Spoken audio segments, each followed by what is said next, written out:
Hoje, o Vale Conhecer apresenta uma reportagem especial sobre histórias de superação no esporte e relembra algumas entrevistas realizadas aqui no canal. Uma delas é a de Beth Gomes, para-atleta campeã mundial no arremesso de peso. Ex-guarda municipal, Beth foi diagnosticada com esclerose múltipla aos 26 anos. Foi quando conheceu o esporte paralímpico. Jogou basquete, vôlei, mas foi no atletismo que encontrou a sua principal motivação de vida. Já venho do esporte desde adolescente, né?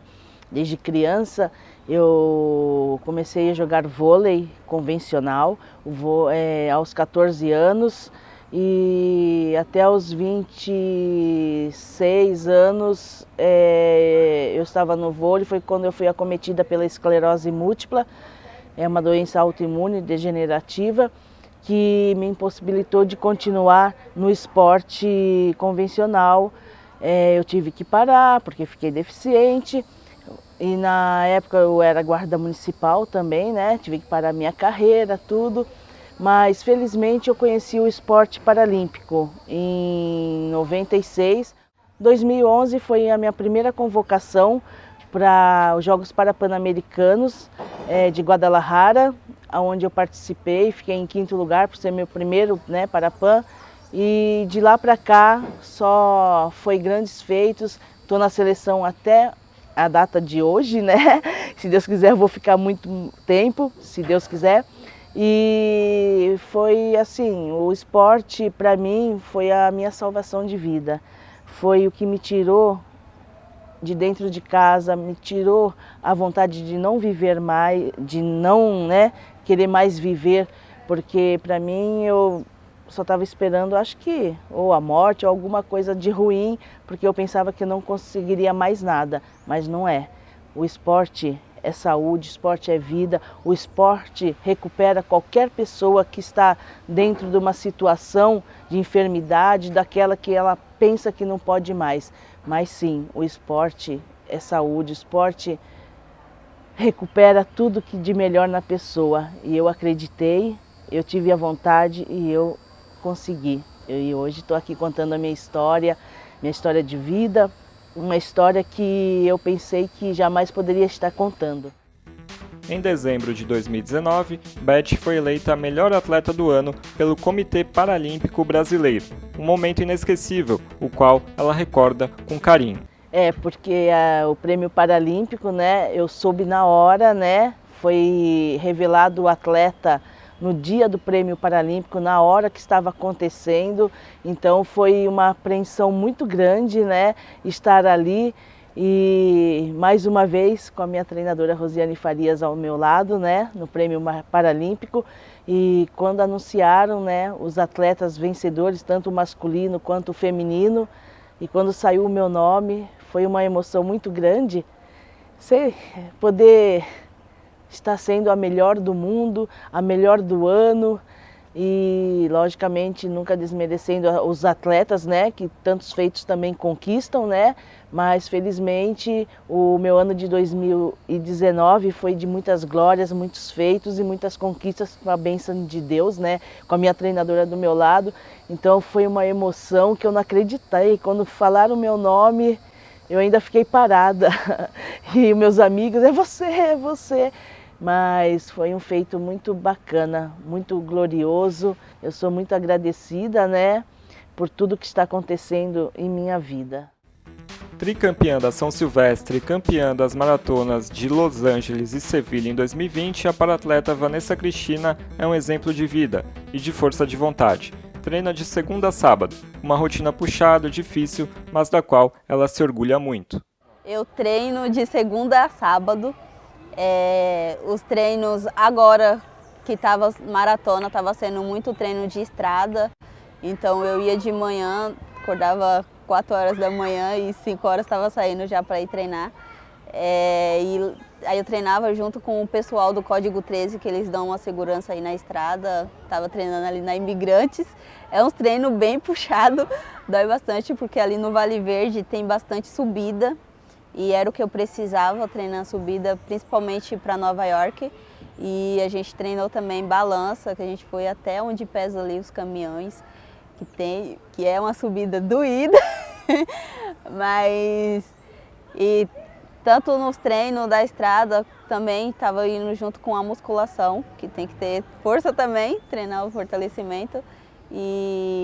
Mas os treinos é bem puxado, eu treino 2 vezes aí por dia, treino tanto de manhã como à tarde, de segunda a sábado, e estamos aí. Graças ao esporte, Vanessa conheceu o mundo, superou limites, sempre com um sorriso estampado no rosto. A receita, segundo ela, é seguir sempre em frente, acreditar, não desistir nunca. Eu acho que todo mundo tem o potencial de sempre se modificar, se adaptar aí com as coisas aí que acontecem na vida. Não deixar levar por qualquer problema que você tiver, sempre seguir aí em frente, porque a vida ainda continua. Eu sofri esse acidente, mas graças a Deus sempre tive a cabeça muito forte e aceitei bastante. Com 8 meses de lesão, o professor também me encontrou e ele falou daqui do esporte, eu vim e me apaixonei, principalmente aí pela corrida. E quero que todo mundo que esteja passando aí por alguma dificuldade, sempre assim, olhe aí a vida aí com um sorriso, se adapta, porque tem bastante coisas ainda para fazer e para continuar aí a vida. Porque graças a Deus, a minha vida é antes do acidente e depois, eu prefiro depois do acidente, que melhorou pra caramba.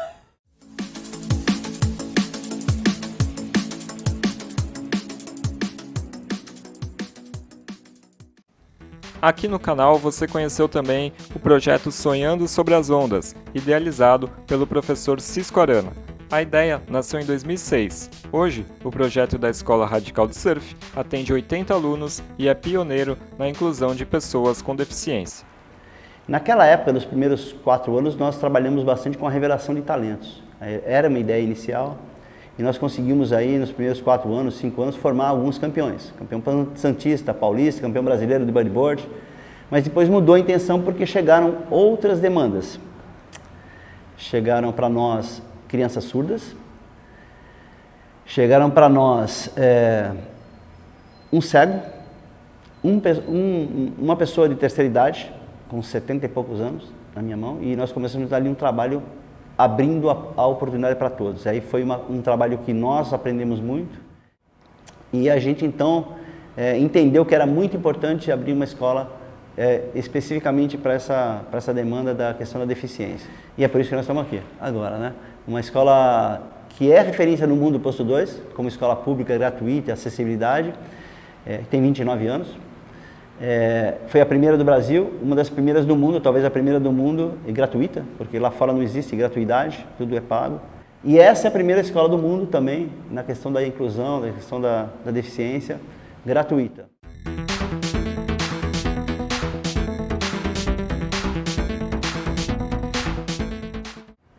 Uns vêm estimulados demais, outros vêm mais apáticos, mas com o tempo deles, a gente vai também entendendo. Mas o mais importante é o feedback dos pais. Nós aprendemos com os pais, tudo quase, e nós ensinamos aos pais como nós fazemos lá. Então é uma troca muito grande. Por exemplo, nós temos todo um protocolo para a remoção da cadeira de rodas, colocar no equipamento, toda uma equipe trabalhando mecanicamente para que não lese aquilo que já está lesado, e que tenha estímulos positivos com segurança. Porém, existem algumas coisas físicas que nós não sabemos, porque é um corpo novo. Então nós vamos chegar para os pais e fazer como ele é aqui, como você pega, como você carrega. Ele tem algum tipo de dificuldade, sente dor? Não, ele é ótimo, beleza, vem. Então a gente aprende muito nessas questões. E cada grupo, por exemplo, depois da primeira semana já conseguimos mapear muito bem as coisas. Por exemplo, tem alunos aqui que não põem nem o rosto na água. Não põem o rosto na água. Hoje estão surfando em pé. O autismo, por exemplo, a gente trabalha em silêncio, né? Porque atrapalha muito o som, então a gente trabalha são outras abordagens, né? As patologias são diversas, então, por exemplo, Down, é muito fácil trabalhar com Down, são muito amáveis, o autismo também, nesse espectro que a gente fala do autismo, tem alguns que, a maioria observa muito, então eles sabem muito o que eles querem já, então a gente não tem muito trabalho, muito problema. Não existe um problema para nós. O tempo dele vai chegar e nós vamos pegá-lo e vamos colocá-lo e vamos estimulá-los na prática. O fato de se despir, colocar uma camiseta, caminhar pela areia, se conectar da sociedade que está totalmente agressiva, violenta, com uma relação com o mundo totalmente diferente do que a gente está praticando aqui, é muito importante. Então, esse momento que ele está caminhando, tomando sol, relaxando, sentindo o soro marinho, né? Liberando o seu pulmão, liberando toda a toxina que está. Isso é muito importante porque os sais minerais, todos os minerais que estão na água, eles são muito salutares. A nossa água é uma água de cura, uma água medicinal. Isso está na nossa história. Está na nossa história, da nossa ilha. O nosso pântano está vivo, então o tanino está vivo. O tanino que cura psoríase, bócio, todos os minerais estão vivos aí, os animais estão lá. Então a gente trabalha muito nessa questão que o mar faz todo esse envolvimento. Nós só fazemos um pouquinho mais de estímulos de sorrir no final da onda, de que todo mundo está contente, tudo feliz. Isso ajuda muito na terapia que a gente fala, no emocional, na superação.